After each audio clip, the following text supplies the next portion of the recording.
If you record audio for any purpose, chances are you want it to be heard. You want to attract the largest audience possible who can hear your message. That's where we come in. We're cyberears.com, a revolutionary internet service that will host your audio files and help you promote and track its popularity.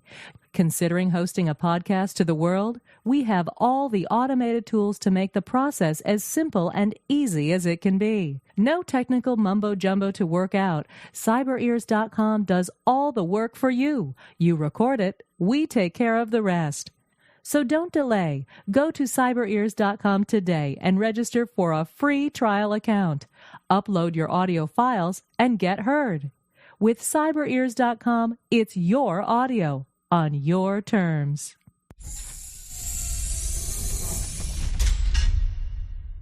Paratopia, welcome to another exciting edition of You, Paratopia.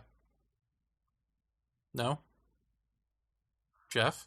Yeah, I'm here. Go ahead. Oh. Paratopia. Oh, I already did that part. So, tonight's guest is one Kim Carlsberg.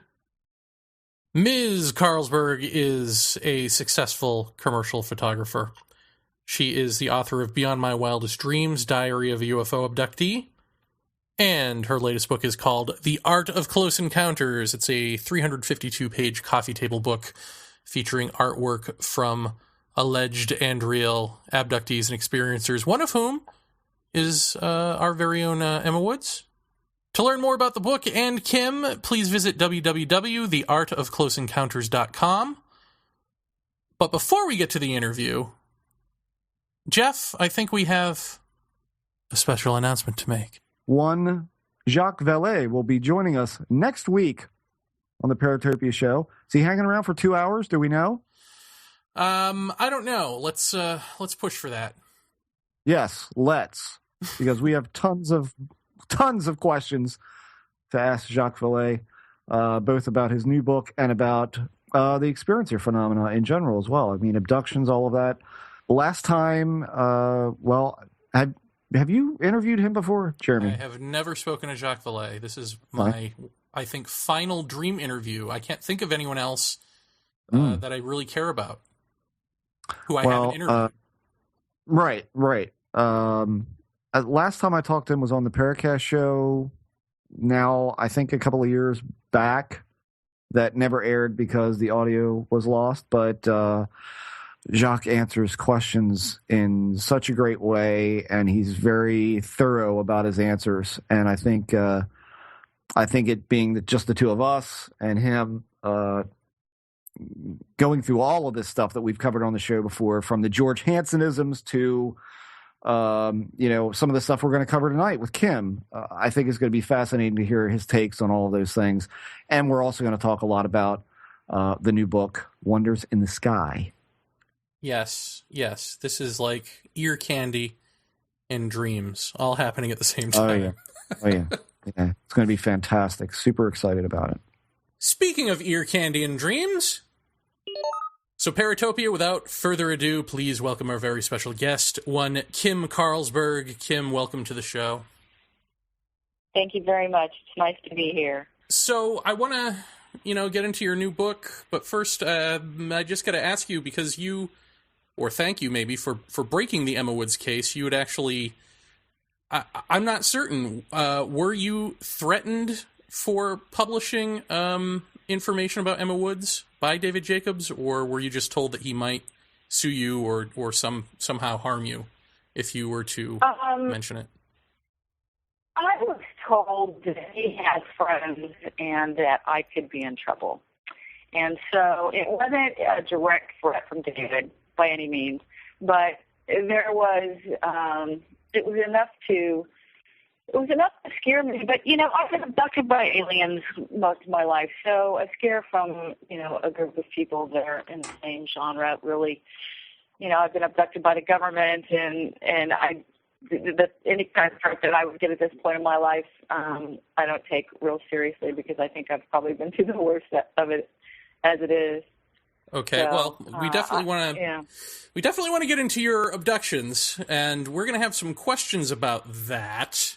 But I want to know about your book. What made you decide to do an art book, essentially? That's what it is, right? Gathering up abductee artwork.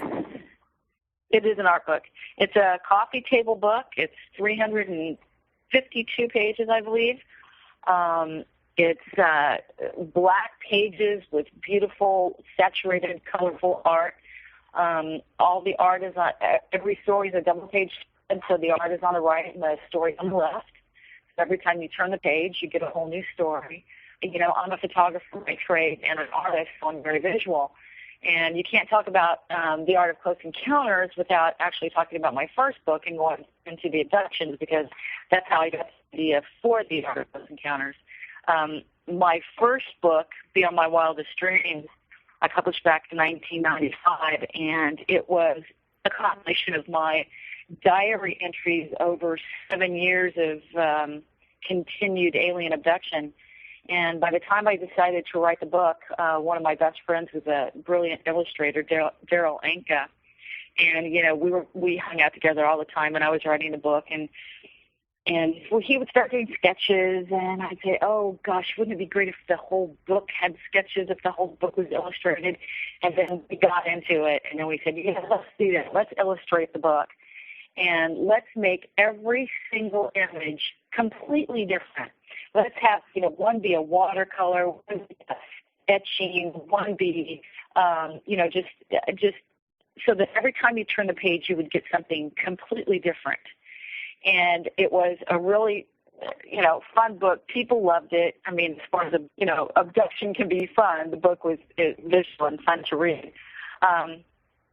So at the end of that book, I just put in an invitation to other people out there. I said, listen, if you've had an experience and you have some art that you'd like to share, just send it to me.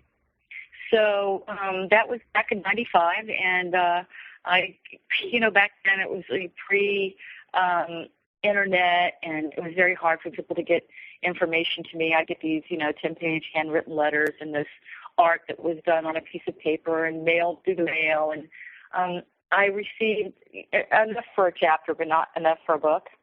Mm-hmm. And so I put everything away for a while, and then I went on Facebook about a year ago, and I realized that there was this, you know, whole huge, wonderful world of contactees and abductees right there at my fingertips. And, you know, the idea just hit me over the head one morning. This is the time to finish the book. I had to wait for technology to catch up. So, what was your screening process for artwork? I mean, how do you tell that somebody is an authentic abductee or experiencer?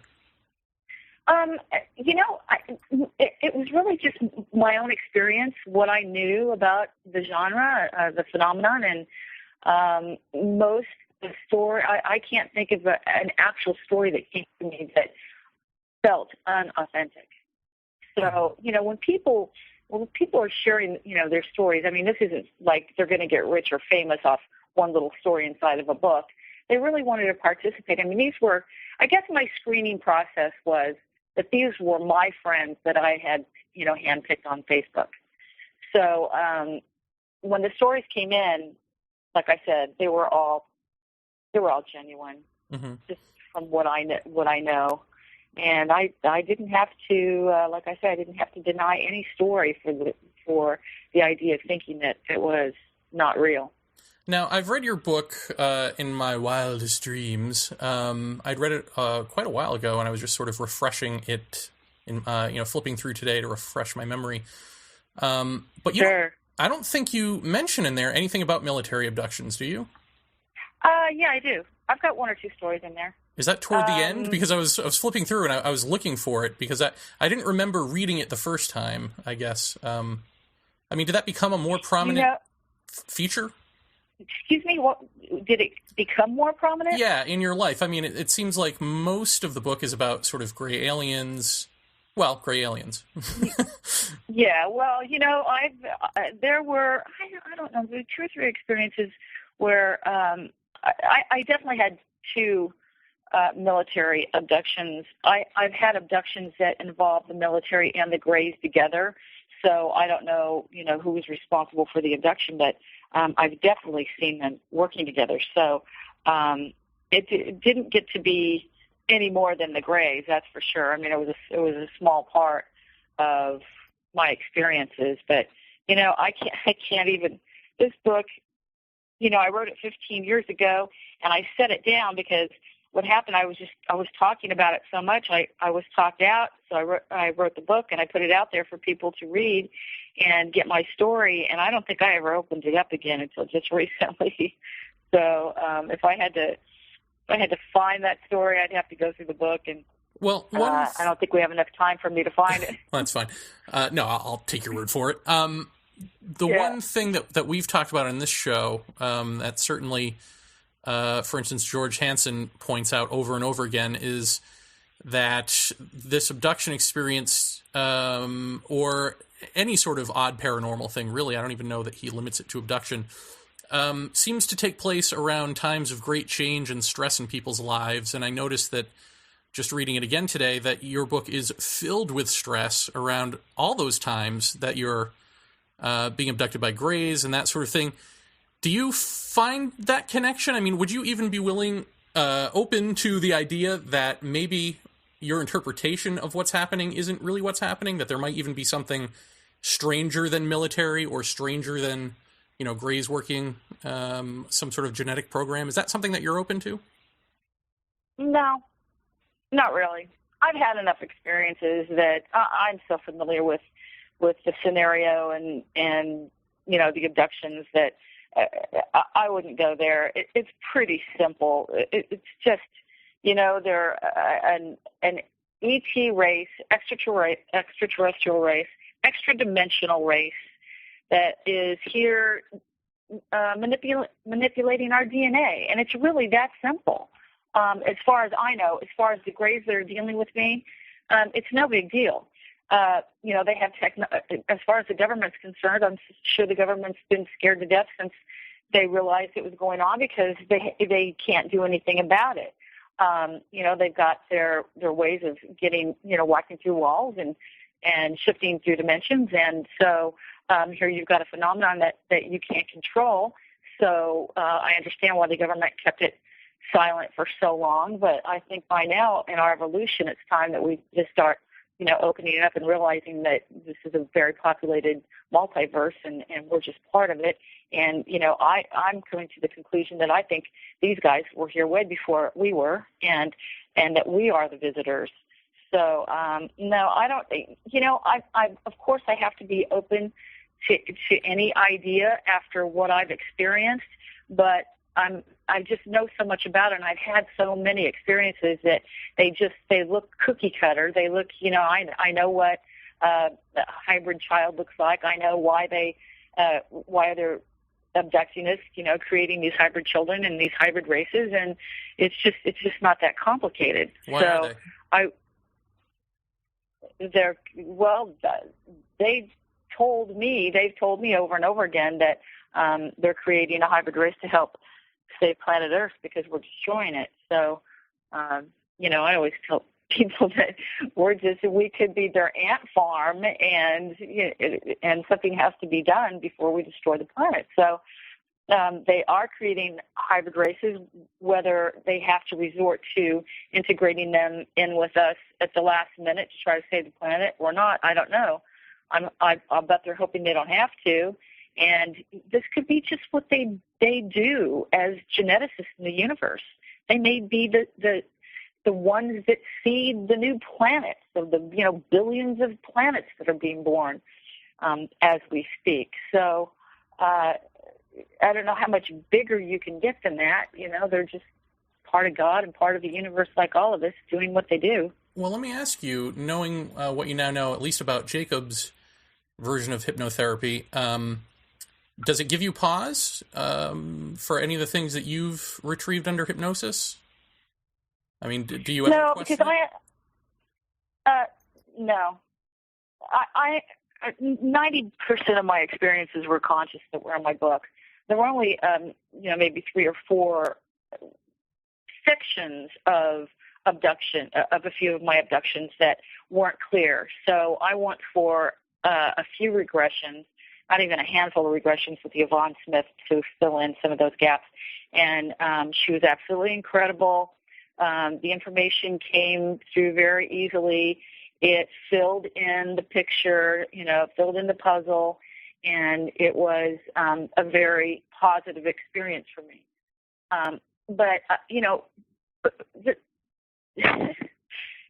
It's difficult to talk about, David Jacobs, because he was one of the frontiersmen of, this whole phenomenon and bringing it to the public awareness. And I'm sure, he's contributed a lot, and something just went astray or awry at the end there with Emma.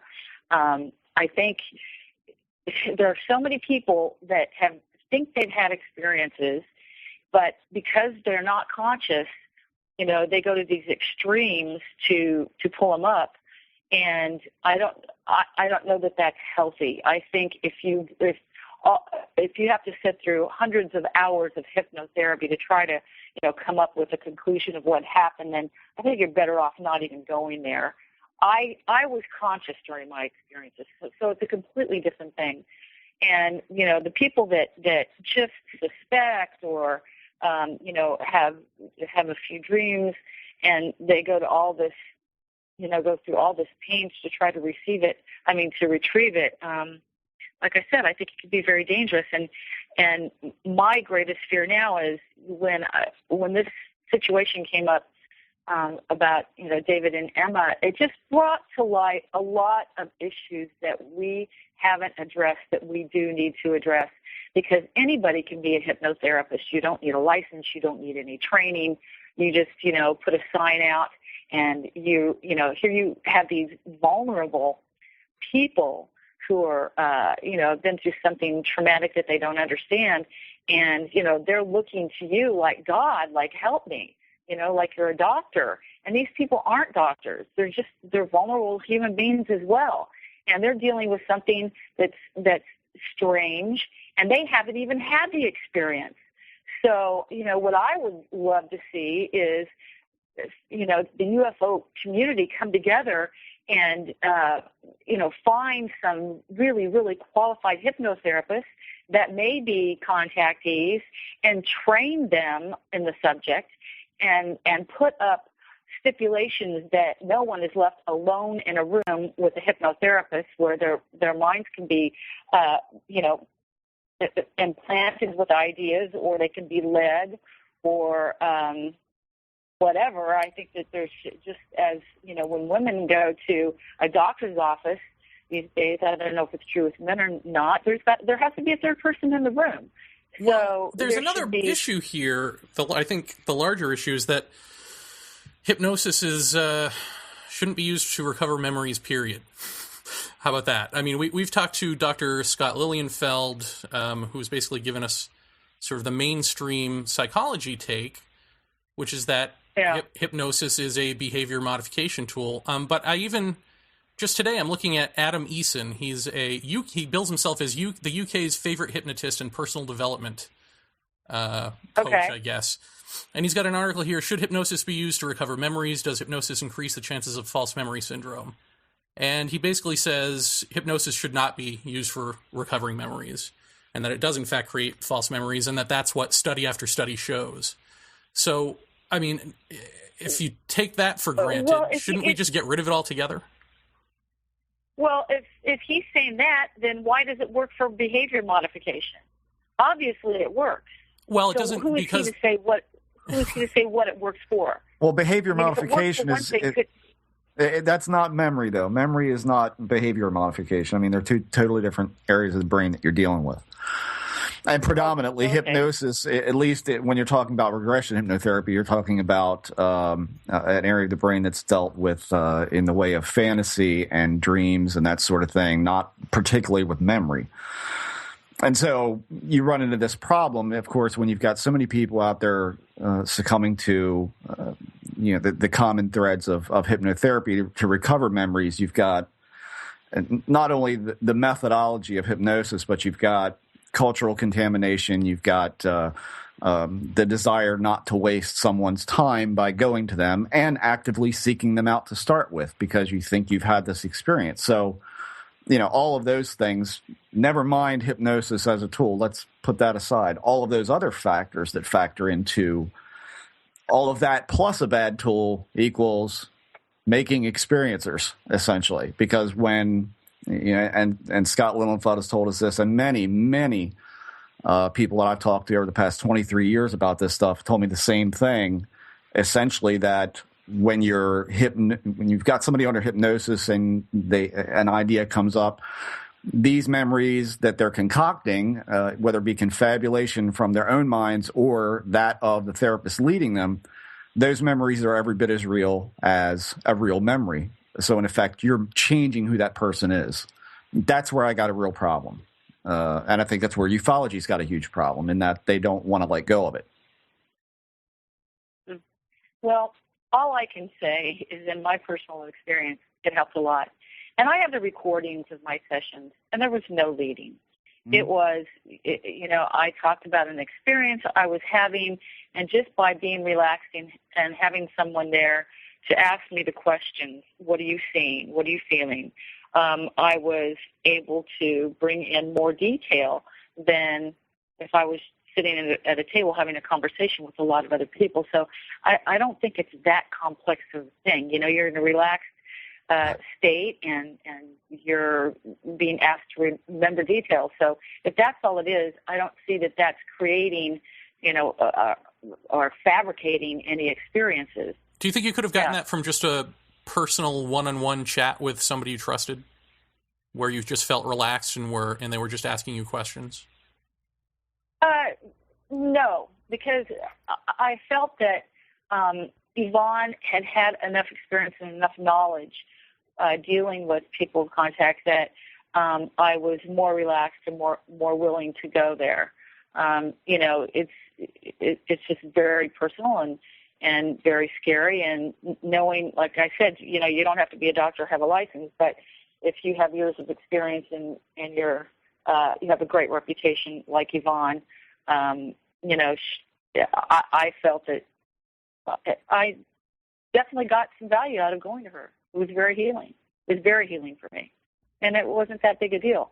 But like I said, there's a place for everything, and you can abuse anything. Too much of anything is a bad thing. But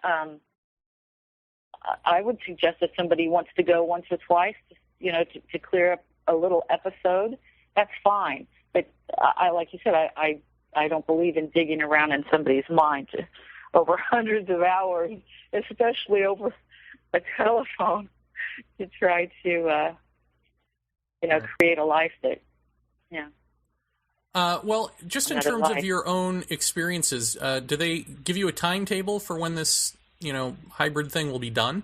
No, they don't talk to me. They give me, if they want to communicate with me, they put me through virtual reality experiences, and they make me live it.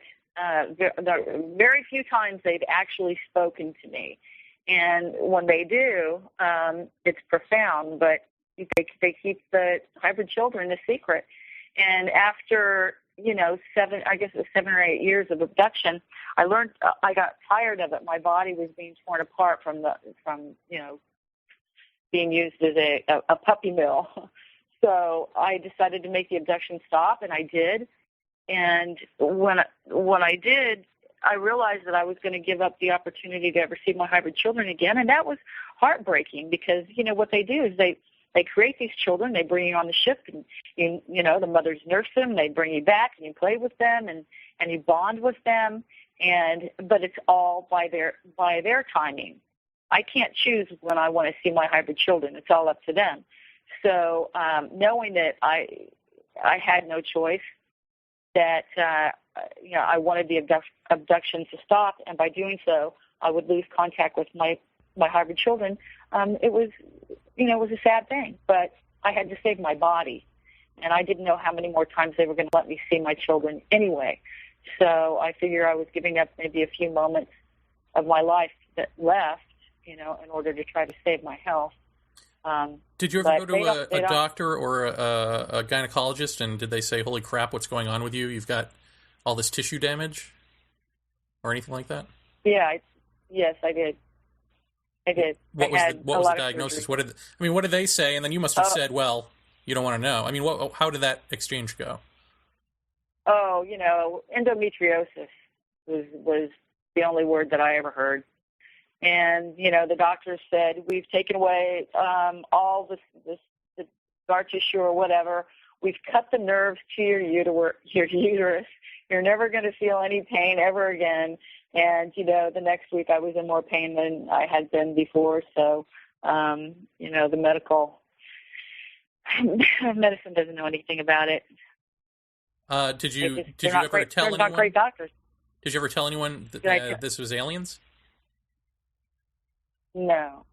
Wonder what that reaction would have been. Well, I mean, did they have a normal... I mean, they must have asked you what the hell is going on down here. I mean, did they ask you questions about what happened? No. They just said you have endometriosis. I went there for pain. That was the diagnosis. They treated it, and none of the treatments did any good. So... what is endometriosis? I've never heard of that. I don't know. We'll have to Google it. It's where the tissue that it's essentially a condition that in the tissue that makes it behave like the cell linings of like the uterus grow in other areas of the body, which causes pain and irregular bleeding and in most cases infertility. Now, in terms of the military, I'm going to steal a Jeff question and just ask: did you ever see rank? Mm-hmm. Did you ever see a name tag? No. I actually saw the bases. I was taken into one room with two other female abductees that was half underground. So it was, if you're like in a basement of a house, but the basement is only half underground, so you've got windows at the top so you can see out the top. I was taken to a room, and I could see the tarmac, and I could see, military people walking around. It was very vague because, when you're abducted, they drug you and they give you, they use mind control, and the military abductions were a lot harder for me to be conscious through and remember. But I knew that I was in a military base, and I was taken into a room. And there were two large chairs. This room was like some wealthy person's cigar smoking lounge. That's what it reminded me of. There was a fireplace, and there were these two huge chairs overstuffed with high backs. And I knew. See, a lot of this, when you're with the aliens and everything is telepathic, so you pick up things. Even if they're not directly speaking to you, you know what's going on. And I walked into this room, and the chair on the left stayed looking at the fireplace, and I knew it was some high-ranking military official. The chair on the right turned around, and there was a gray alien sitting there with a terribly deformed face. And my reaction was, you can't hide your thoughts. And so I tried to not be disgusted by the gray's face because, like I said, one side was terribly deformed. And he looked at me, and telepathically he said, this is common in trying to create hybrid races. Deformities like these are common. They happen all the time in the genetic hybridization programs. And so I had never seen that kind of deformity. And fortunately, my hybrid children were all perfect. There was nothing wrong with them whatsoever. Physically, and it didn't seem to be mentally or emotionally either. So I just, I have brief moments of experiences like that where, the military and the Greys were together, but not a lot. When you have experiences like that, when does that happen? How does that come to you? Do you remember it as it's happening, and then do you remember being transported to and from, I don't know, wherever you are, your bed, or is it your bed? Is that? Yeah, from my bed. Like I said, it's been 15 years since I've had an experience, so these they're not fresh in my mind. But I did not remember being transferred. I just remembered the experience, and I remember when I'm there, and then I would come home and I would, write it down in my diary, either immediately or the next day or whatever. Did they ever say why they were abducting you, the military? I mean, did you ever get a sense of why they were involved? No, I can only suspect they wanted to know what I knew. Why didn't they just ask the Gray? The Gray sitting right there. I had experiences that were only military, and then I had experiences that were military and Gray. So I believe that the experiences that were strictly military, they wanted to know what was going on with me. They wanted to know what I knew about the Grays, and they probably wanted to know what I knew about the other factions of the military that were working with the Grays. All I can guess. Well, what did you tell them? They left me alone. I mean, what sort of information could you give them that would be useful to them, do you think? Probably nothing, and that's probably why they left me alone. I hear that they try to find people who have seen, the inside of the craft and how they operate, and they're looking for the technology and looking for people who can. I guess a lot of people actually, drive the craft.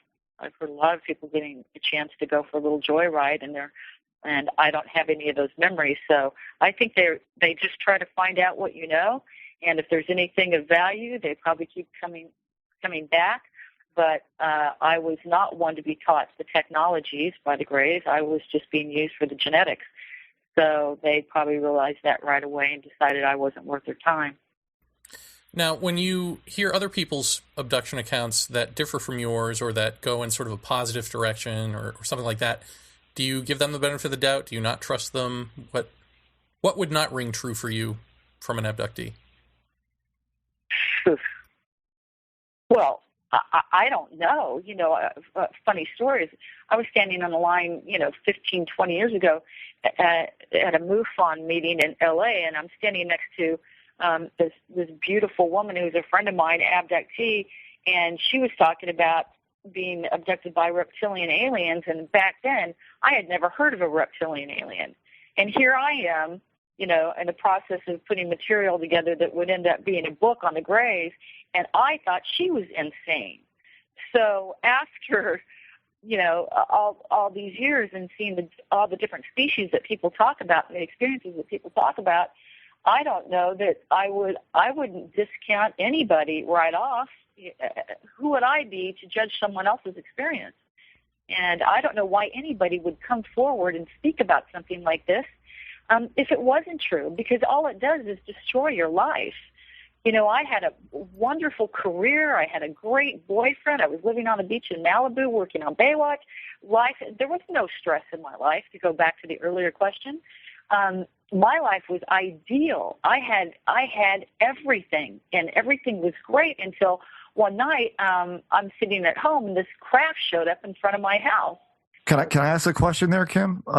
When the craft showed up in front of your house, without prying too much, what was going on in your life, like specifically? Had you had anything out of the ordinary beforehand, or just maybe that week that had popped up that kind of threw you out of routine or something like that? Did anything like that happen in that area?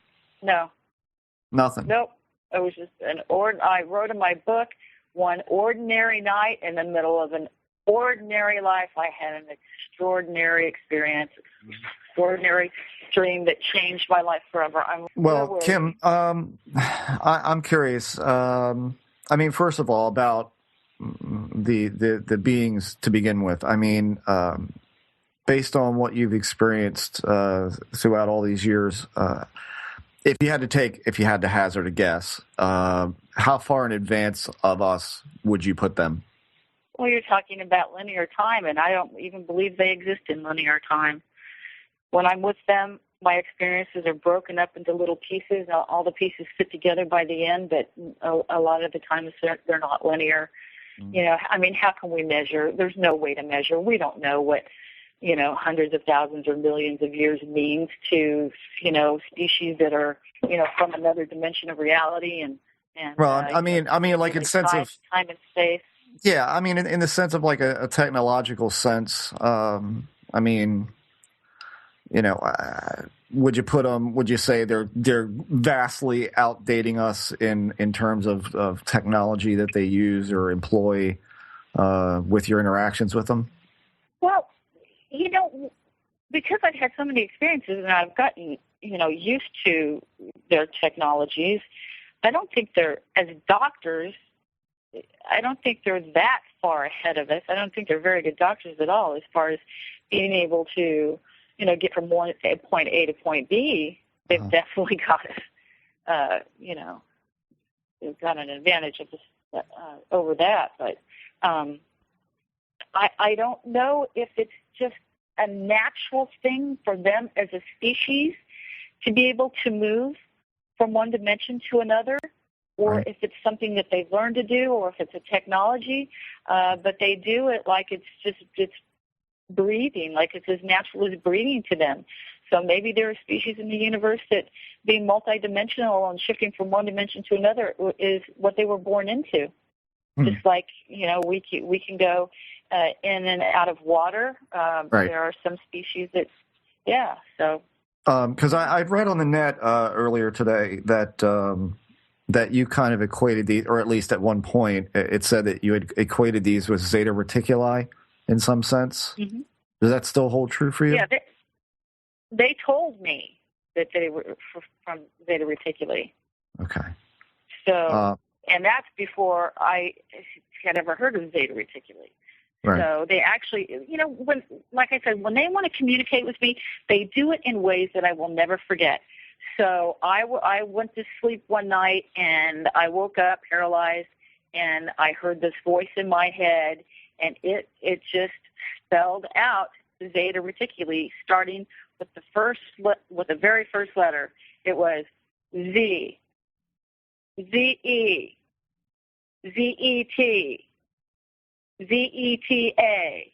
Right. Until they got to the end of the word.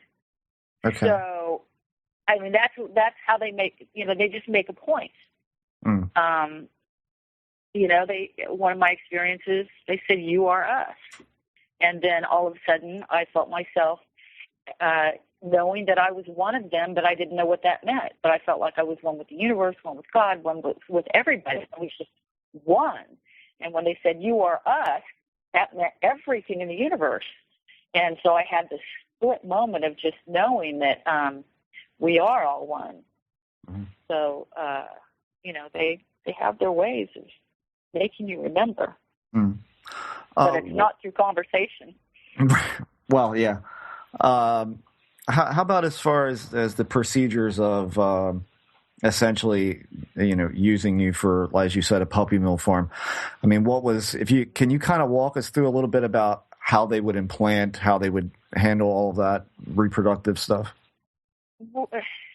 Well, yeah, it's just real simple. They would abduct me and take my genetic material, and they would combine it with other genetic material and create a fetus that was a certain percentage alien and a certain percentage human, and they would, you know, reinsert or insert the fetus inside of my body. And because the aliens are so small, and the fetuses are so small, a woman can carry a fetus around for months and not know it. And then when it gets to the point where, you know, it's getting big enough that the person's starting to notice it, they'll just re-abduct you, and then they take the fetus and they put it in a tank, and they grow it in a tank until it's.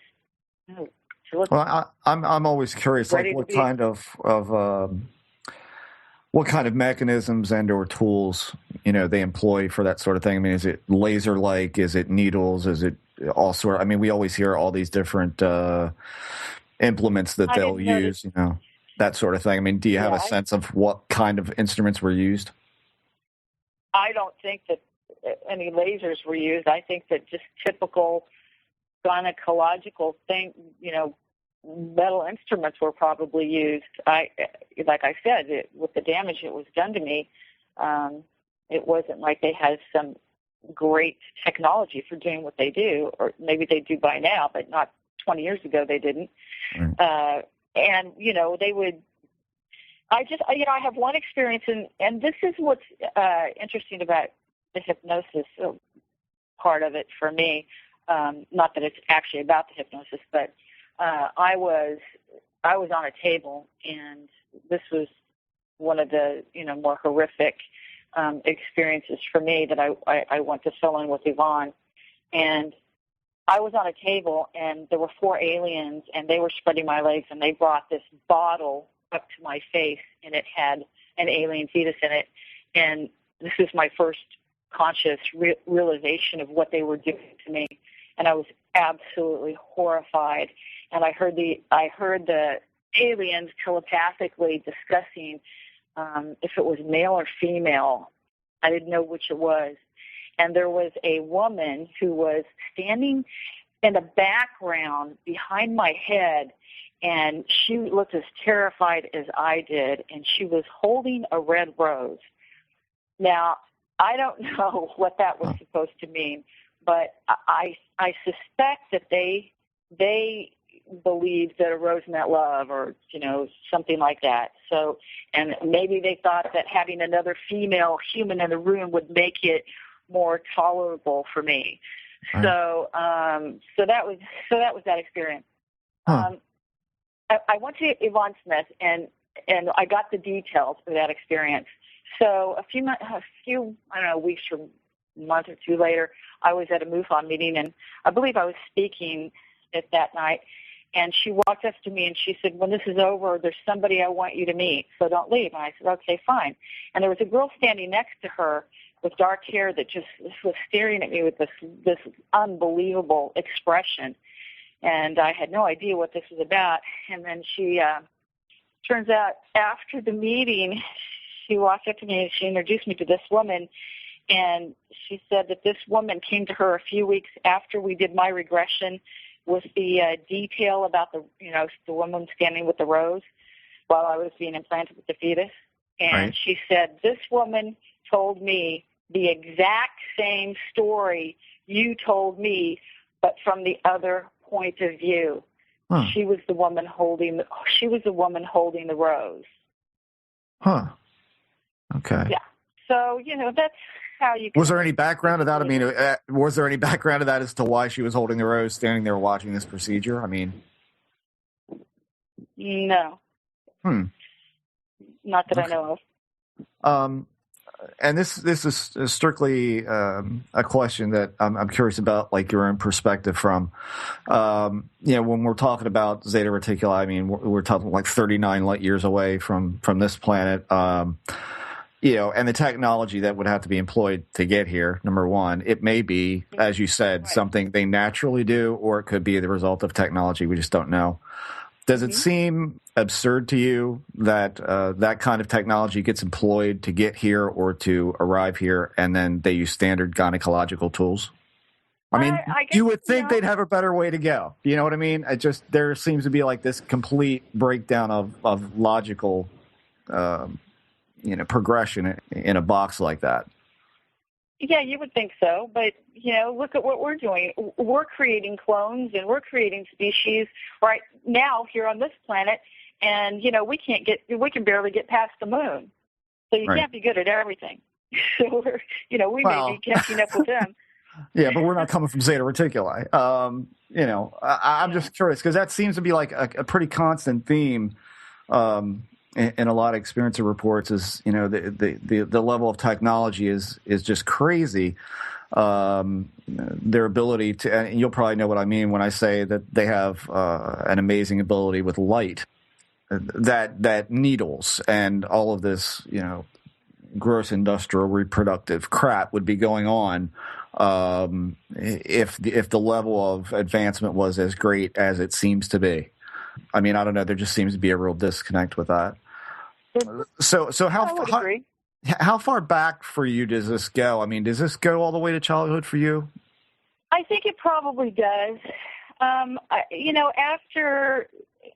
after researching all this and all the years, and I remember when I went to Yvonne the first time, she said, once you get these little pieces put together, she goes, you're gonna look back on your life and things that you thought were very, very strange and very odd are suddenly going to make total sense. Mm. I remember her saying that, and I thought, I'm going to think back on my life on things that were bizarre. Now, knowing what I know, if it all makes sense, and it did. I had experiences that that were so bizarre, and now I look back and I went, well, of course, that was one of their virtual reality scenarios. Mm-hmm. I moved from Kansas City to the Midwest in my early 20s, and I didn't come back for many, many years. And just a few years ago, I came back, and my older brother said, do you remember where we grew up, over on Hardesty? And I said, yeah. And he goes, we're pretty close to that. I said, let's drive by the old neighborhood. So when we did, we got to this old house where, we used to live. It was new when we were there, but it was certainly old now. And something struck me. And I said, you know what? I said, about my experiences. And I said, now that I'm here, I have memories of a field, but I was only about 5 years old when I lived there. But I had memories of this field where I knew that I was taken from and where other children were taken from in that neighborhood. And I said, just play with me here. I said, I want to drive around, and I think it's in that direction. I just want to see what's there now. So, we went through these streets that I hadn't been on since I was 5 years old, and, way further than I would have been able to walk on my own as a kid or been allowed to go as a kid. And so I drove down the street, and I said, take a left, take a right, take a left, take a right. Right there, the field was still there in the middle of this neighborhood, and a house had never been built on it. And all these old growth trees were there. And I said, that's the place. I remember that place. Huh. So just, little experiences like that kind of make me think that if it is generational, which, a lot of people believe it is, it would make sense. Speaking of generational, who are you picking, mom or dad, as the origin of this? Well, my dad died when I was 13, so... Mm-hmm. My mom has no recollection, but she has, like I say, she has all the earmarks of somebody who has had contact. She has precognition and just, extrasensory perception, and she's just a little bit different. So how about it was mom? Right. How about you as far as tangent phenomena like ghosts or, like you mentioned, ESP or precog or anything like that? How much of that have you experienced within your life? All of it, all the time. Mm-hmm. I remember when I first heard about channeling, I read a book called Seth Speaks, and I read this book, and I went, this book is the first truth I've ever heard in my life. And I knew that channeling was real. I knew that you could contact other consciousness, and I knew that you could communicate with them. And so I started channeling, studying channeling for years, and just loved it. What a wonderful experience. I've seen almost every person in my life that's died has contacted me. I have healing abilities. At one point I tried to develop them, but I said life's too short. I want to be a photographer. Right. But I got into Reiki for a little while. I can touch a crystal and feel the energy come out of it. Mm. I know when things are going to happen sometimes, but I don't know. I don't know if it's just a result of contact or it's a result of me being part of the generations of upgrade. Right. Can I ask, if you don't mind, what is your ancestral heritage? My mother's Cherokee. Okay, German, interesting. Okay. And my father was pure Irish, O'Rigan. Yeah. Huh. Curious. I want to ask you a really tough question, but I don't know if I should. Can I? May I? Well, this isn't live, so we can always cut it out if it's too bad, huh? All right. You mentioned in your book that you were raped. Yes. Was how long before this started happening did that happen? Oh, 10 years. No, maybe, let me see. I was 21. I was about 21 when I was raped, and I was about 28 when I started my conscious experiences. Did you? But do you know how many? Do you know how many women are raped? Like one every 2 minutes. Right. So you can't correlate those two things. Well, here's what the correlation I want to make, because you had said that you weren't under stress, and what I would like to say to that is, maybe that's a factor, that issue, but also that you said in the book you were a photographer who you had like a 10-hour shoot, and you came back and you were just exhausted, and then you had this experience. So I would think that just being an artist with that sort of lifestyle would be stressful. Do you not count that as stress? That sort of lifestyle, and then also whatever repercussions mentally you might still have from the rape. Do you think that's putting things together that don't belong? Yeah, you are. That's nothing. 10-hour days is nothing. A typical day in Hollywood is a 12-hour day, 14-hour days. That's nothing. I worked my way through, 8 years of college, working 2 and 3 jobs. So by then, working a 10-hour day was vacation. Mm-hmm. It had nothing. This has nothing to do with stress. This is a real phenomenon of other beings from another place coming and experimenting with us, and hopefully for a good reason, to try to raise our consciousness and help us save the planet, because God knows we are going in the wrong direction. So yeah, I don't think they're mutually exclusive. When I say stress, I don't mean to imply that you're not, you're experiencing some sort of hallucinatory phenomenon. I'm just saying that there's a correlation between the two, and we don't know why. As George Hansen would say, why isn't a good question. It's not a good question to ask. I've never heard that. I've never heard of a correlation between stress and abduction. It's all over the place. Where do you? All over the place. All of your life, but you can ask any human being on the planet that's being abducted or not being abducted. Everybody's under stress.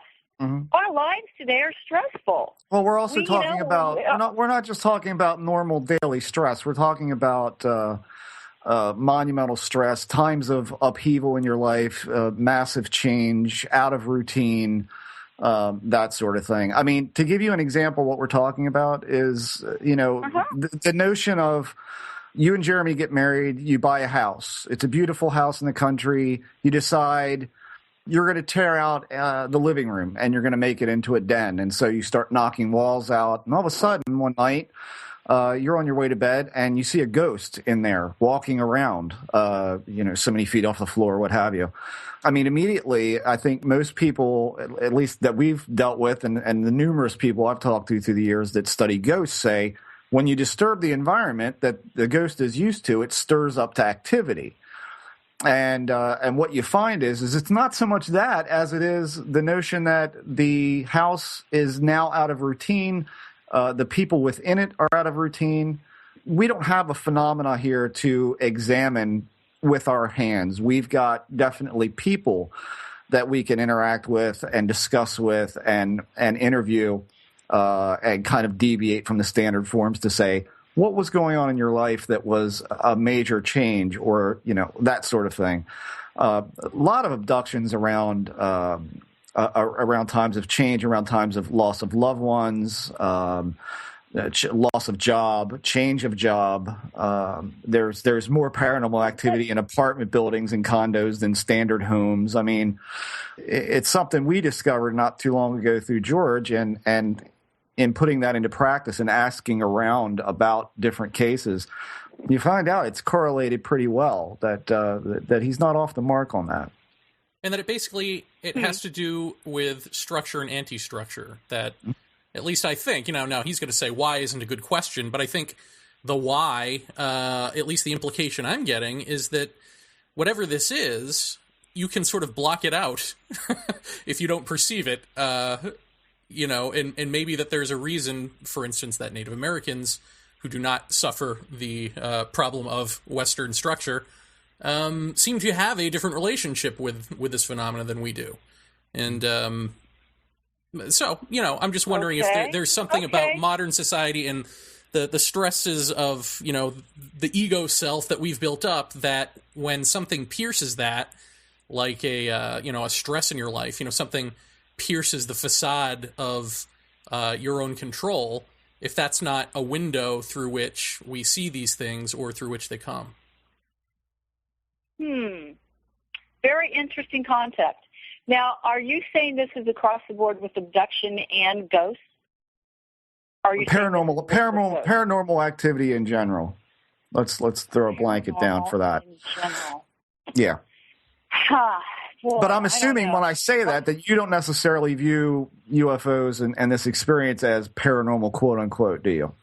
Well, it's not normal. Paranormal. It's so normal to, it's so normal to me. It's not paranormal. Right. So, it's probably very normal, but we're not taught about it, and we don't talk about it. And then one day, it enters into the lives of someone we know, and we have no way to integrate it. Mm-hmm. We don't have the knowledge, and so it's like you said, it just might be normal. Native Americans, they live with it. A lot of different cultures and tribes. It's so common to be in relationship with the star people that, they wouldn't think that it was paranormal. Right. I'm curious, Kim, so you genuinely see this as actual flesh and blood aliens in craft coming here from somewhere else. Is that correct? Am I right on the mark there? Or? Yes, I talk about it all the time. During one of my abductions, my thumb slipped into the mouth of one of the aliens. And it was wet, and I could feel the palate, and It was a physical being. And at that moment, it just the oddness of the experience when they were picking me up, when my thumb slipped into his mouth, it just opened up this floodgate of love that this entity had for me that I've never felt before. So they're physical, they're non-physical. We're probably physical and non-physical. Where do we go? Don't we all leave our bodies at night and float around the universe? And I hope not. If we were a little bit more conscious, we could, a lot of people consciously leave their body and move around in spirit. So maybe they're all of the above, and maybe we are all of the above. What would you say, let's put it to you this way. How do you reconcile that to date, we don't really have any conclusive evidential proof that we could take to science or we could take to, the grocery store in the corner and show people? Well, I tell people every day, it's like, you can't prove it. They come from another dimension. Mm-hmm. So, and when we go there, we go to another dimension. It's not the same physical dimension, so we're not going to be able to bring back the evidence. And if there's any evidence at all, you've probably heard of Dr. Lear, who tries to remove alien implants, and there seem to be quite a few of those around. Right. None of which have proved anything, but that's okay. Go ahead. Well, it's it's like one dead end after dead end. Well, okay, so love doesn't exist. Does it? Sure it does. You can't prove it. Right. They say, people go, telepathy. There's no such thing as telepathy. And yet just about every person of faith on the planet prays to God every night. What is that? So, it's just this contradiction. Kim, when you said something about proving love isn't visible, but at the same time, love is not the sort of thing that comes into your room at night and drags you out the door kicking and screaming to have alien children either. Sure. I mean, by that token, I could say my son is evidential proof of my love with my wife. So, right. But I don't disagree with you when you say that that evidential proof might not be possible to exist here. I've thought that for a while. It just, it's one of those things where everybody tries to associate, for instance, Dr. Lear's implants with actual implants made by someone else too, and none of this has ever panned out to any enormous degree of anything. And we're kind of always left with that dangling carrot routine where you're chasing evidential proof of something, or you're chasing experience to experience more, or to know more, or to be able to stand more. I mean, do you find that to be something that holds true for you, that you're constantly fighting to try and understand more or to stand more of it? I'm constantly trying to understand more of it. I know that it's not provable, so I don't try to prove it. I leave it, that for the people that want to try to prove the unprovable. Right. So, and I know that they go out and they try to, take pictures of burn marks where UFOs supposedly have landed. And I don't know. I saw Dr. Lear's last presentation just a few months ago, and it's pretty profound. Some of the implications of the materials found in these implants. So I don't know. You take a really, really good look at what he's doing and the materials and the combinations of those. Right. So that's as close as we're going to get. Yeah.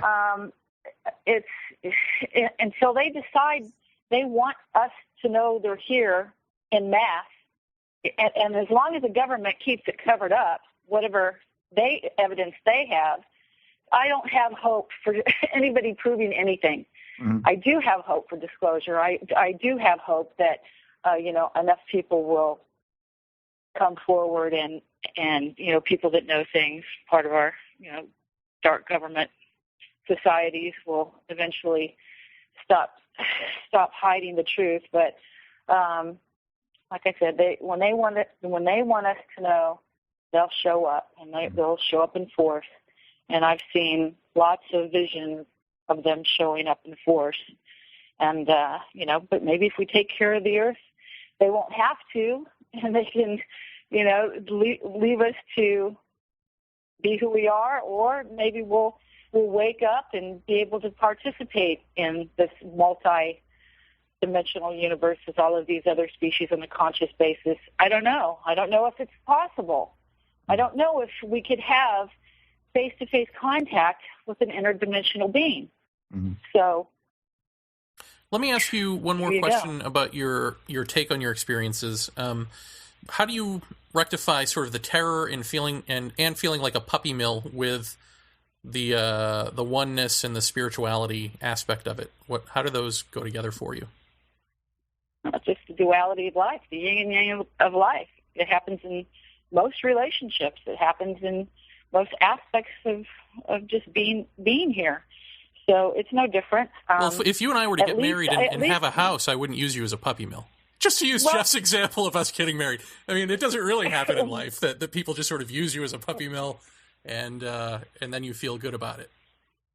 Well, I'm not saying there's anything usual about this, but I'm saying that when I was introduced to my daughter, April, she was so beautiful, and I had so much love for her.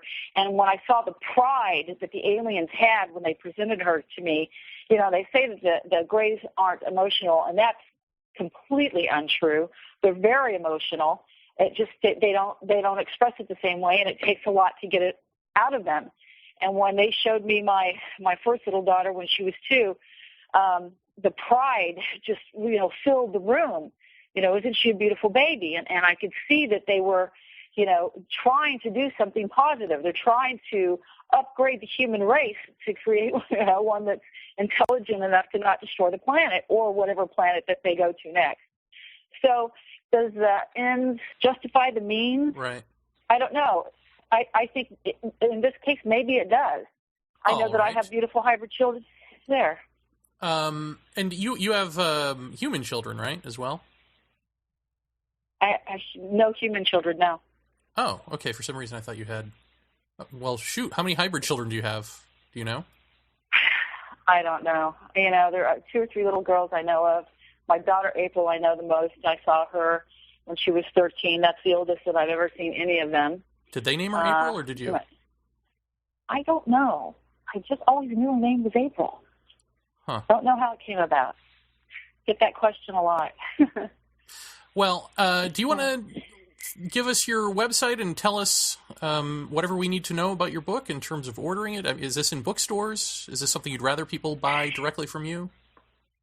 It is not available in the bookstores. I'm self-publishing, and I'm so glad I did, because it kept the price down for what it is. Like I said, it's over 350 pages of 4-color, brilliant art and stories. It weighs 3.5 pounds, and it's only 9.5 by 8, so it's a landscape book. Normally a book like that would be $70-$80 in the store, but I've gotten the price down to $34.95, and you can buy it on my website in pre-sales now at theartofcloseencounters.com. I'll be picking the books up in California in about 3 or 4 weeks, so I'm looking at my, in time for Christmas. So if you want it, I'm working real hard to get everybody's the book under the Christmas tree, or Hanukkah. Very good. Or Kwanzaa. Exactly. Let's not forget Kwanzaa. Well, Kim Carlsberg, thank you very much for coming on the show and braving the questions, and I hope you do well with the book. Well, thank you very much, you guys. I enjoyed it, and you're very interesting, and you've asked some tough questions, and it's always fun to get tough questions. So if you ever want to do it again, give me a call. Very good. Thank you. Thanks, Kim. Okay, thanks. Bye-bye. Hi, this is Mitch Horowitz, the author of Occult America, and you are listening to Paratopia.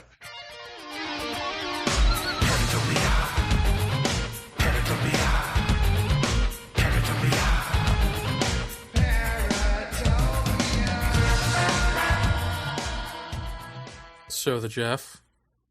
So the Jer. This is the kind of thing where we're in an interesting position of knowing that our listeners know probably what we think of what we just heard. Yeah, I have no words. I mean, I don't doubt that she's had some kind of experience before, but it exemplifies everything that's wrong, I think, about about relating the experience, Well, it's real simple. It's a hybridization program. It's just real cut and dry. That part it's like, come on now, please, come on. Yeah. Really? I don't understand the lack of introspection about all of this, which then leads to a conflicting result of, on the one hand, I mean, if you just flip through her book, not a flip goes by where you don't see the word terror or, something just fearful and awful and terrible. Puppy mill, she says she felt like, but right. then says it's cut and dry. This is all about that. But then on the other hand, we are one. We are you, you are us, that sort of thing. I mean, there it is. How do you put those together? Well, I guess if you don't think about it, you don't. It sounds like, and this is no offense to Kim Carlsberg, but I'm just telling you what I heard here. She hasn't really thought about her experiences in any meaningful way that I can decipher. Well, and Lee would say to yeah, absolutely. It's taken at face value, essentially. And so you never move past that point. And I think this would be a perfect case where Lee would say, and I would say together, that back in the day when we heard stories like this or accounts like this, we would say that's surface level experiences, and that the experience is multi-leveled, and there are many different ways in which it's perceived. Her way in which it's perceived to her seems totally real, but there's a point where you've got to go, no, that's not it. That was the part of communion that we always kind of laugh about. That's not it. I know that's not what you brought me out here for. That ain't it. There's something else underneath of there. And that's kind of where I approach this and say, that's a surface level experience. That's totally the dog and pony show. And I think there's just listening to her speak, I think there's probably a good dose of just pure out cultural contamination from that. I mean, when she went to see Yvonne to be regressed, she already had the layout in her head of what the experience is. And so Yvonne didn't have to lead her. Well, did you hear how she said everything came very easily? Of course it came very easily. That's one of the things that I read in the book, actually, is that Yvonne told her to stop reading any of the new UFO literature that comes out so as not to contaminate herself. A little late. Yeah, a little late. And then Yvonne tells her later that she said during this conversation, well, now you're going to go back and look at events that happened in your life, and they're going to make sense to you. All of these earlier odd things, you're going to start to see a pattern here, and it's going to make sense in this context. I mean, you don't need to say that under hypnosis. You just need to say that.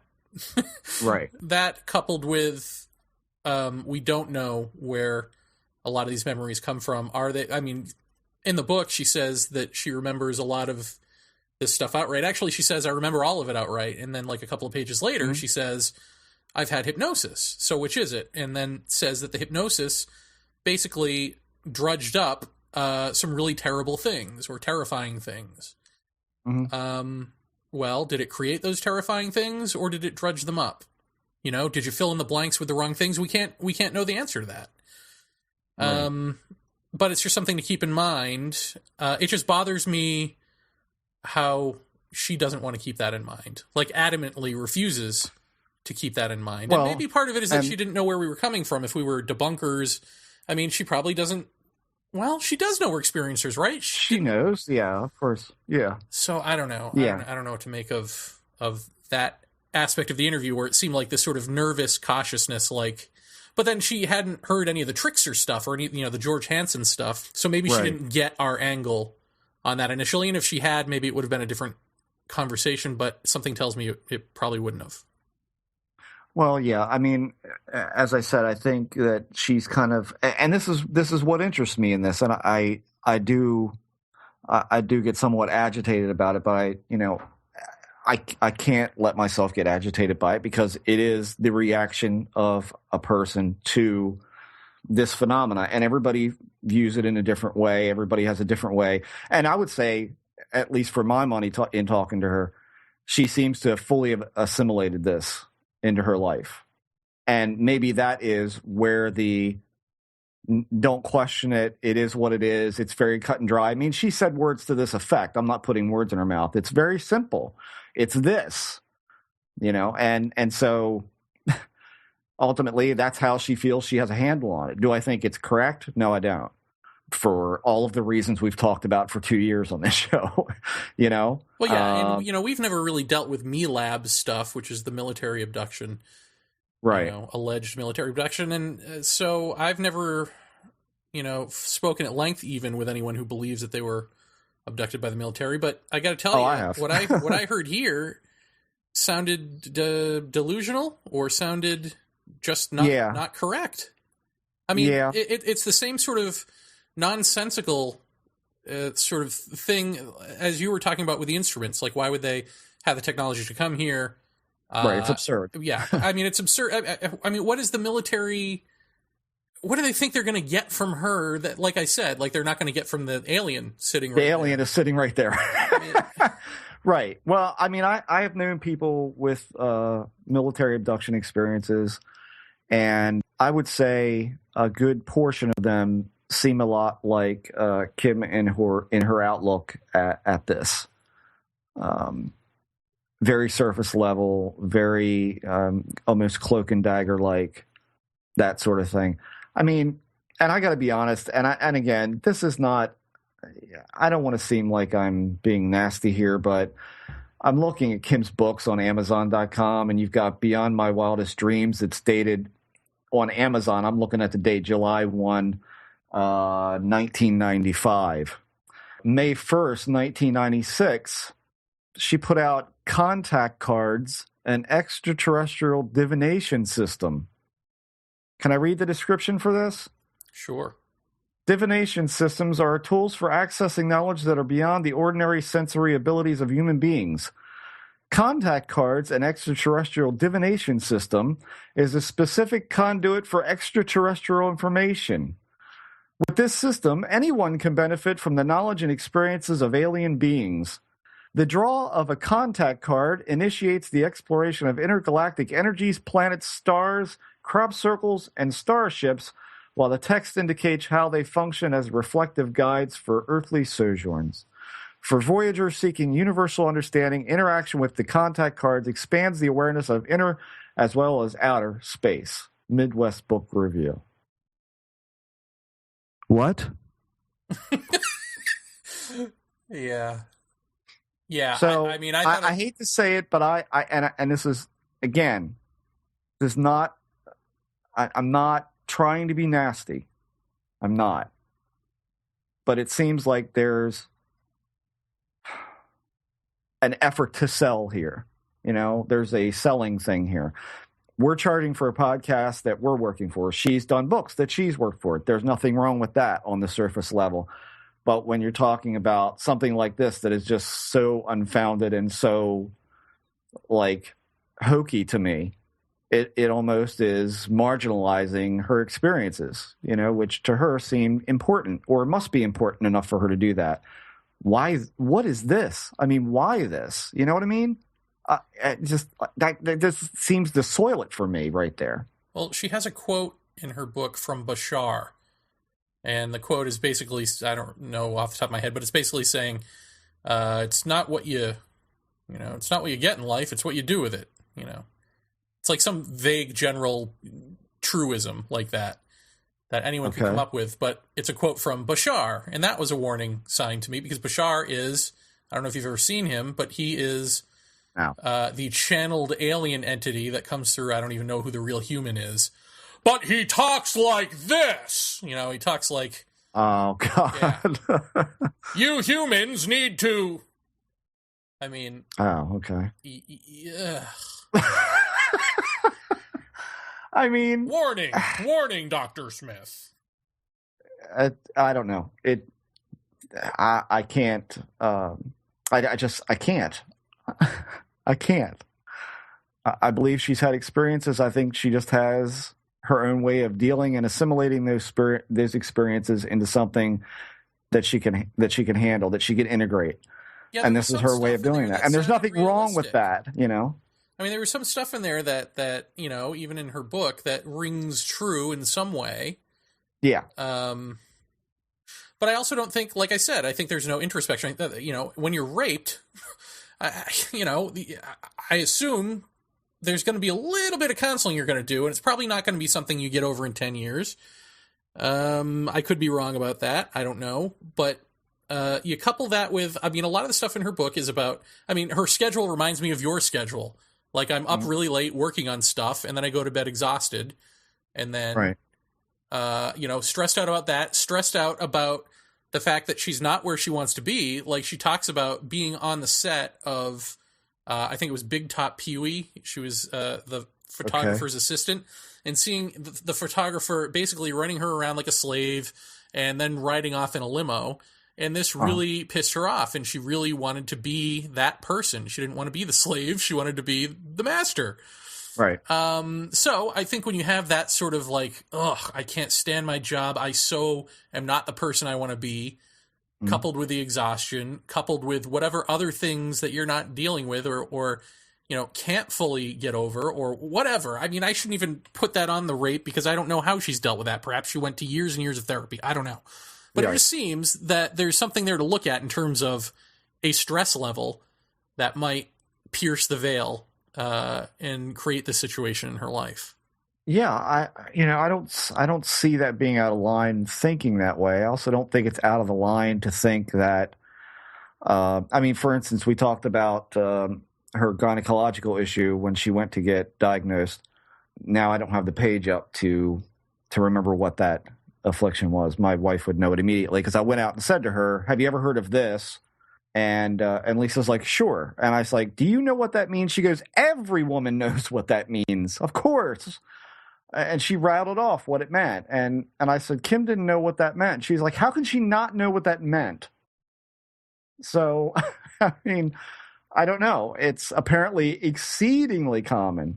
Well, I find it odd that your gynecologist or your doctor, not knowing any of this stuff about you, would diagnose you and know what you have.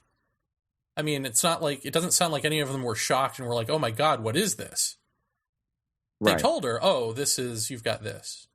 And then she never said, "But I've been having things taken from me by aliens. Are you sure it couldn't be that?" Or, you know what I mean? There was no sense of like doctors saying, "Wow, you've got some real tissue and scar damage here. How did this happen?"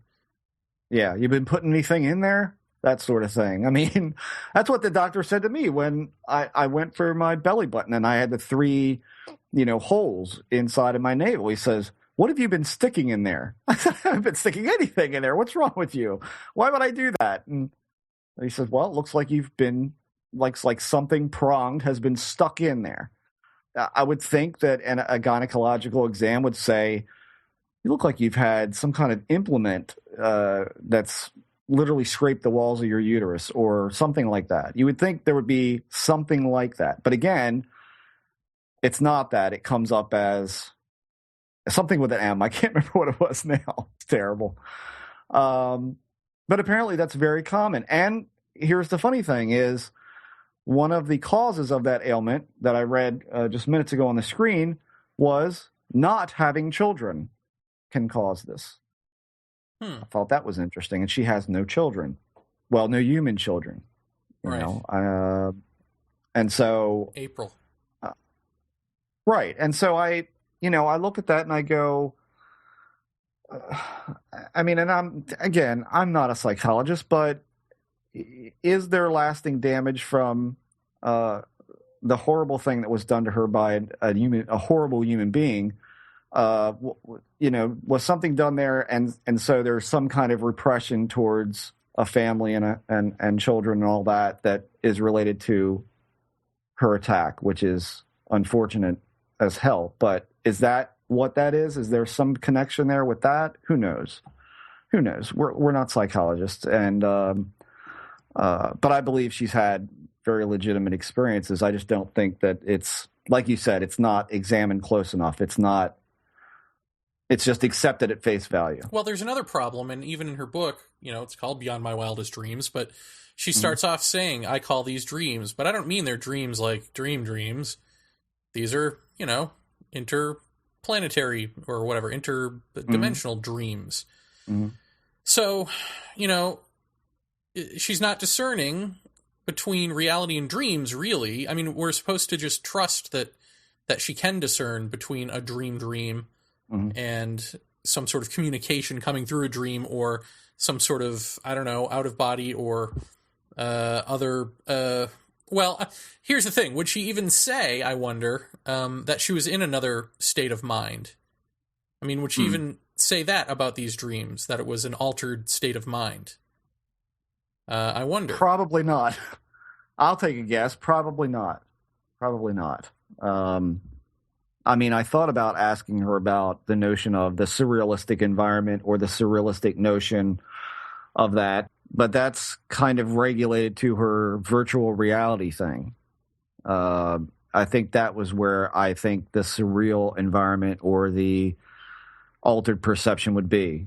I think that's what she's getting at there, is that the virtual reality provided by the aliens of whatever was the altered state of consciousness, was the altered perceptions, and therefore would be the highly strange, surreal environmental effect. Mm-hmm. Yeah, and I guess I can't also make sense of interdimensional beings, but from Zeta Reticuli, with the caveat that they're from a star system. Right. Well, universe. I don't know. Well, I mean, it kind of goes by the wayside if you're talking about traveling. What did I say? 39, well, however many light years away this thing is. If they're making shuttle trips, chances are exceeding the speed of light, then okay, they're extra dimensional just by the sake of that alone.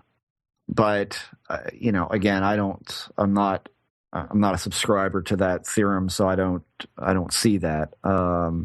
And I think we know well enough now that Zeta Reticuli was pretty much synthesized by Betty and Barney Hill's case. That's where that Zeta Reticuli connection came from. Am I wrong about that, Jeremy? I mean, it's the first time I remember hearing of that was Betty and Barney Hill. I could be wrong. It could be. I mean, it could have also come from the contactees. I don't know. Yeah, that's possible too.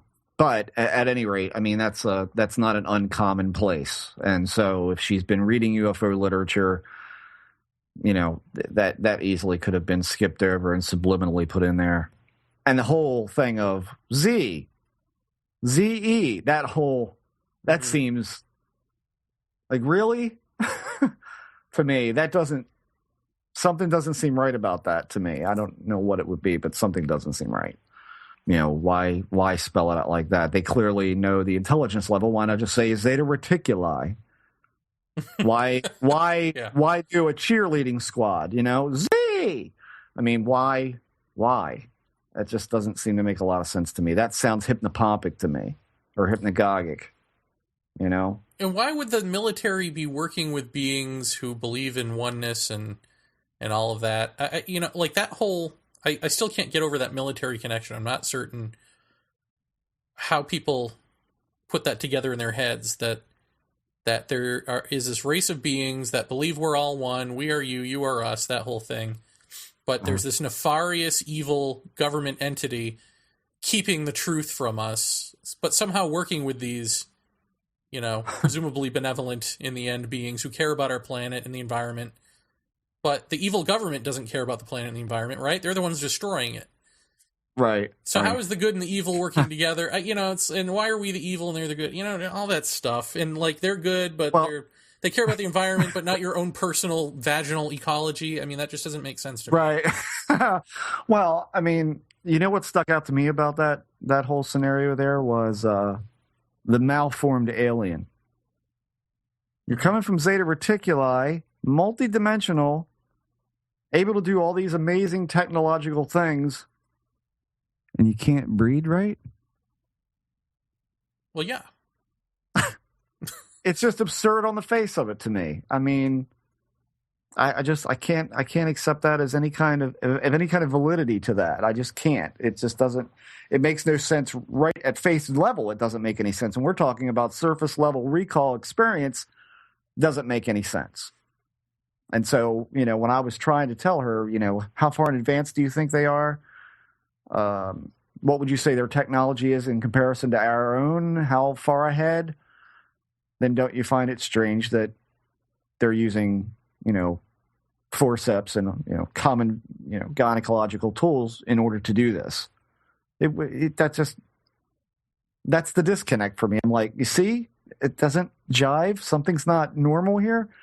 They should be able to float that thing up in you, not forceps. And, I mean, really, it's just, if you've got that kind of technology, you think you're going to use these, masochistic carnal tools to do the job? I just ain't seeing it. Well, and also, again, how long do you think these beings have been around? How long are they taking to do this procedure? I mean, they've already taken longer in their hybrid program than we would need to, I think, in terms of implanting fetuses in women and all of that. I mean, I just don't see that we would even need to do it for this many decades. And, if there is no such thing as time and they've been here forever and all of that, then why would they need to present you with a rose because they don't understand what love is? Like all of that. Like, haven't they figured out, especially if you're going to say that the Greys have emotions, then haven't they figured out our emotions? Don't they have similar emotions? All of that stuff is like, it's just nonsense. Well, a lot of things threw up red flags to me. Like you mentioned the red rose. I mean, she goes to a MUFON meeting, sees a woman. The woman is described to her as having the exact same experience from the other end. She's the one up against the wall holding the rose, watching this procedure. And when I asked her, well, what was her story? How did she get there to be holding the rose? And what was the backstory on that? She didn't know. Isn't that something you would ask? Yeah. I mean, like immediately, okay, well, what happened? How did you arrive at that place? That's like, why would you not find that out? I mean, that seems rather important. Well, this is the thing that gets me, and maybe this is what we're getting at here.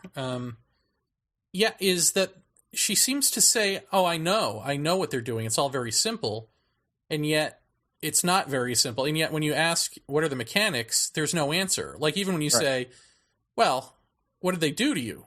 Well, it's very simple. They impregnated me and they took it out and then they put it in a jar or whatever. I mean, she said the basics of like what they did, Well, it's simple. They created a hybrid. Right. Oh, well, how did they simply do that? What was the mechanism? What did it feel like? What happened during that? What did they put in you? What did they take out of you? Right. Is there no curiosity as to what actually happened beyond just going, it's simple? I mean, come on. Yeah. I mean, I guess it's sort of like, I'll tell you, it angers me a little because if this is true, if this is truly happening to her, and as with any experiencer, I would say, it just bothers me that there is that lack of curiosity in the most amazing, like fundamentally world-changing thing that could happen to you, you know, maybe apart from like God coming down from the heavens. It's like God coming down from the heavens and aliens. Like, that's pretty much it. You know what I mean? And like, so to have this in your life and to just be like, oh, like so nonchalant, or to pretend that you know, oh, I know what that is, and not ask questions, to me is like a crime almost. Yeah. That's just my own personal feeling. I mean, you know, nobody else has to share that with me. It's just me personally. I don't get how you have, again, just something that should rock the foundation of who you are, and it's uninteresting, or you feel like you got a handle on it. Well, I'll give you my feeling. It feels to me like the air of mystery has to be kept. The air of the enigmatic has to stay in there in order to keep people interested in it. You know, I'm going from the opposite side of, you know, not asking the questions to deliberately not asking the questions. And I don't necessarily mean to imply that there's deception going on, but, you know, that is an important point, that you have the story all worked out. You've got the dialogue worked out. You've got all of the pieces in place for a story, and yet the story's not telling you anything. And therefore, there's the air of mystery in it, and therefore that keeps people interested in it. And the other half of it is that it reminds me of, just like she talked about channeling, and how this was this wonderful experience and blah, blah, blah. What the hell has ever come out of channeling that's been amazing? Answer, Jer? Nothing. Thank you. Nothing. And so when you're talking about, you know, an account like this where clearly something's going on, and it's kind of put into this neat little package with a bow, it's still, to me, about not the thing. It's not addressing the thing. And that's where I see the crime, is that it's packaged and then there it is. And I know what this is, and here it is. And she's very adamant about it because that's her experience. We can't negate her experience. But we've heard this before, over and over and over. We've heard almost identical, this same type of thing, just on our travels around the net and at conventions and all that sort of. You hear that same sort of dialogue, and 99.9% of the time it comes from women. Not just because women have vaginas, but I don't mean it in that sense. But, you know, no men are having hybrid children. But still, even still, that same in reverse to the male side of the coin, we hear that same sort of thing over and over. And it's this very surface level X-File like story. I mean, I had to shake my head when she was talking about the high back chairs. She's talking about fart chairs. You realize that, right? That's what she's talking about. She's talking about those kind of chairs. And where have we seen those kinds of chairs before? Well, in just about every movie where they're talking to a high-ranking government official. That's what you see in their office when they're sitting. Gomer Pyle, when he went to see the colonel of the base, he's sitting in one of those chairs. I mean, this is a typical, you know, to me, screen-type memory. There's something else going on inside there that is not happening, and so the mind fills in the blanks with what it knows or what it thinks it's attributing something to. Maybe that's it. Who knows? I mean, who knows? It's I just, you know, she has very different beliefs from you and I, and I respect her forthrightness of being as public about it as she is, but I'm just not. I don't for a second think that this is anything more than surface level or, dare I say, delusional at some point. I don't know, because again, like most of the paranormal, there's no empirical proof to say this is going on. You know, we don't have pictures of her uterus to look at and go, look at that, and let's see this, and what else could do. I mean, you know, it's all experiential. So we didn't even get to ask her about shared experiences, like someone with you at the time of this. I'm not sure. Is there anything in her book like that she was with someone when something happened and they were taken together, or? I don't remember from when I read it. It was long ago, and I just skimmed through the first few chapters today. Right. And there was nothing in those, but that's not to say that there was nothing. But most of her stuff, if not all of it, is at nighttime when she's asleep. You know? Like, what do you do with that? Yeah. I want to go back to the channel thing for a second. I want to put this challenge out to anyone in the New Age circuit, or even to Kim, who had mentioned channeling and all this. What have any of these beings told you, channeled, alien, or otherwise, that you couldn't know yourself? Nothing. Even that quote from Bashar, did you need, in fact, let me get that quote. Hold on one second. Let me make my point right now. So right here in page 30 of Beyond My Wildest Dreams, Diary of a UFO Abductee, she has a quote from Bashar. And I quote, "It's not what happens to you, it's what you do with what happens." And I'm sure when that was spoken, it was, "It's not what happens to you, it's what you do with what happens." I'm certain that's the way that was spoken. Okay. Did an alien from another star system or another dimension need to channel its way through a human being for that nugget of wisdom? Yeah, I know what you're saying. Yeah. And that's not an exaggeration, that voice I just did. I don't know if you've ever heard this guy. I haven't, no. Okay. I'm not. I stay as far away from that crap as possible. I mean, to me, that's the ultimate garbage in all this. Yeah. So I'll put the challenge out there. You show me any channeled or alien information that you couldn't think of yourself. Just come on, people. Let's get it together here. Let's go a little deeper. And actually, I'd like to hear from listeners on this, because I know that a lot of listeners say, they don't necessarily agree with our position on this stuff, and some of them do buy into what we're referring to as the surface of this phenomenon. What do you think, having heard Kim Carlsberg? If you just take away our editorial, does it make sense to you, having heard it from someone as opposed to reading it in a book? Because I think when you read it in a book, it's easy to glance over and go, yeah, this makes some sort of logical sense. Yeah. But when you hear it out loud, and you hear it, the nonsensical parts being challenged, I think then it falls apart. Right. Well, and you know what? In as much admiration as I have for Kim in really getting behind Emma and her come out of all of that, at the same time, I just found myself shaking my head when she starts talking about hypnosis. And we explained to her about hypnosis, and there's no answer. You notice that there was like no answer to that. It was just like, well, I didn't feel, I didn't this, and I feel it's a valuable tool, and blah, blah. Really, after God, I mean, just look around. Just look around, for Christ's sakes. I think that was amazing to me, that she would go, well, I'm going to have to look into that. No, there was none of that. It was, well, I found it to be very valuable, and Yvonne was wonderful with me.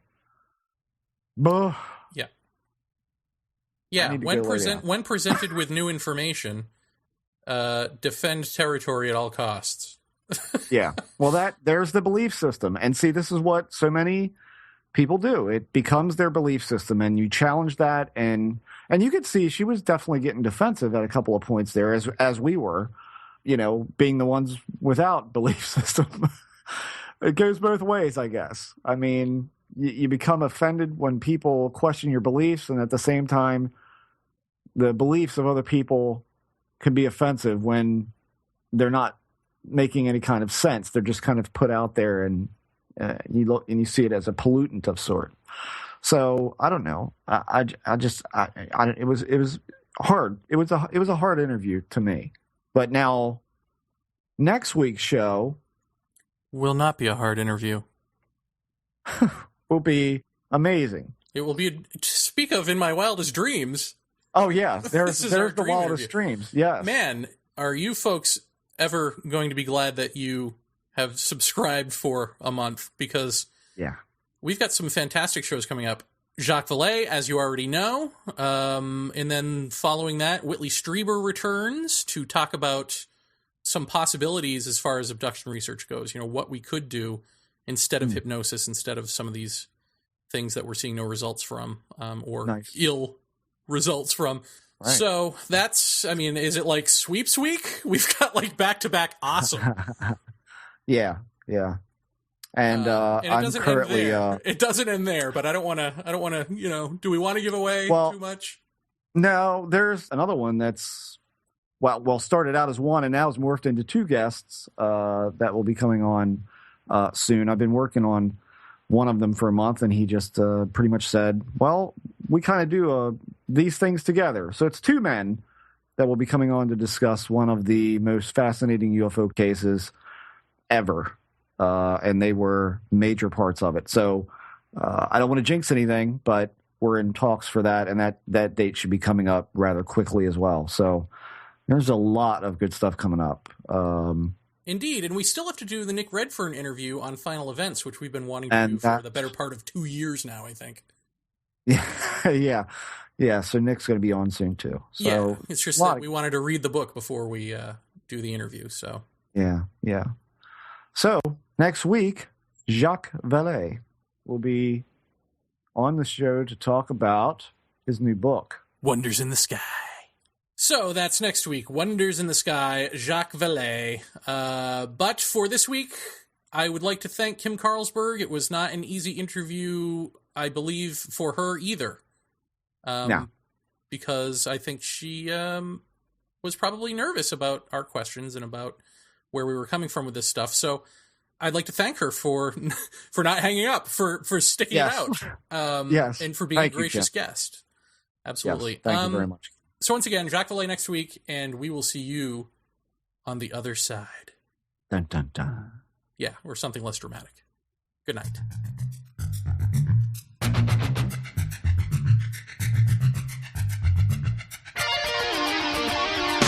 Paratopia. It's Jeremy. Last weekend I went to visit Jeff, and we went to Gettysburg to ghost hunt and to speak to Mark Nesbitt, and to, we just hung out for Halloween.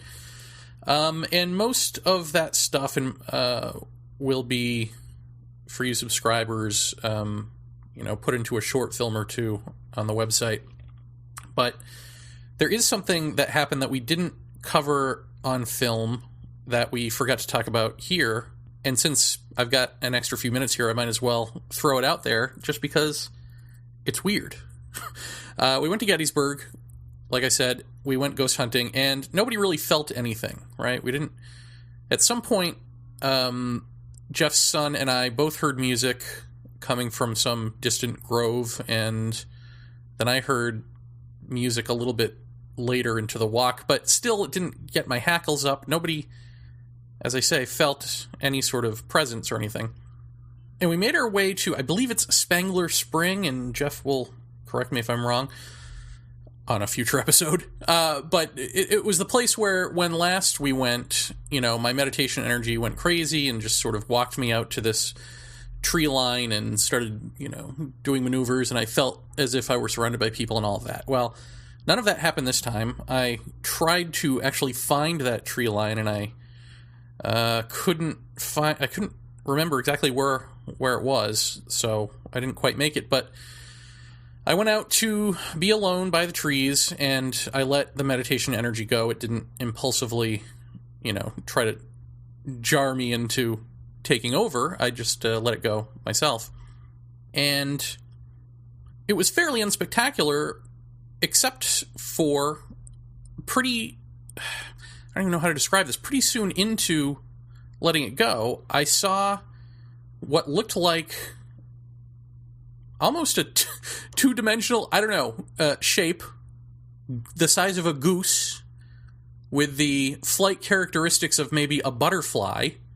Perhaps it was a bat? I don't know. But it swooped right by me, went by my right side, and then, probably unrelated to that, within minutes, I see a little light, like just a prick of light on the ground or by the ground, I don't know what these are, but at the battlefield site, on every now and then you see on the ground these sort of, I don't know, planks or something covering what must be a hole of some sort. I don't know what they're for, but this light was over near one of these on the ground, and it's pitch black out. There's no anything going on to even see a light. I don't have a flashlight on at the time. Meditation energy walks me over toward the light, and I stand next to, I mean, it's disappeared by the time I get over there, but I'm standing next to where it was, not exactly like on top of it. And meditation energy is making me walk around just sort of in place in a circle, looking up at the sky. So it was like not even interested in whatever was around me necessarily, but sort of looking around at the stars. And that's never happened before because it just kept doing it, sort of obsessively over and over again, just walking in a circle, looking at the stars. But at some point it stopped, and I'm looking at the tree line, and I see that black shape again. And it comes... So the first time I saw it, it was swooping at me and flew by my right side. And this time, it swooped in front of my eyes, horizontally in front of me. And like I said, it fluttered like a butterfly, but it was huge, and it was black, and it looked like just like black construction paper, like if you were to carve out an animal in the, out of black construction paper roughly, and have it go blip, blip, blip, blip, blip, and flutter about. It did that, and then it, just completely disappeared. I mean, it poof, vanished right before my eyes. It didn't like fly out of sight. It just disappeared. And it was so just unbelievably big and jarring that I actually said out loud, something like, "Holy shit!" Like, "Oh my god!" Like, what is that? And I didn't mention it on the on any of the video stuff we were doing, I don't think, because I don't know if someone were next to me, would they have seen it? This is always the question with the meditation energy. Would anyone next to me have seen it, or is it something where my perception changes and I can see more of what's there, or something along those lines? I don't know, but this actually did strike me as something that you would have seen if you were next to me. I mean, it really did seem like, but then don't they all? I don't know. So, I don't know. It's weird. Has anyone ever experienced anything like that? Some sort of, I guess it's really the thing that's jarring about it is the dimensional quality. I mean, it really did feel like it was missing a dimension of, I don't know what to do with that. I mean, maybe it's akin to when I saw that sort of blob drop down onto my floor in the living room and then move into the hallway and then move into the, and then you see a torso move into the bathroom, and then you see sort of an invisible shimmering move back out into the living room and, disappear heading toward my room. Maybe it's the same sort of thing going on there. I don't know. Or maybe it's akin to Jeff's black, what was it, rectangular shape back at the condo that moved across the floor, and his dog reacted to it and went into the bathroom. Maybe it's that kind of thing where it, but it definitely seemed like an organism, and it seemed to have flight. It seemed to be flapping wings, and swooping at one point. So, I don't know. I don't know what to make of that. I'm just throwing it out there. If anyone has experienced anything like this, giant living black construction paper origami pigeons, let me know. All right. Take care. Paratopia.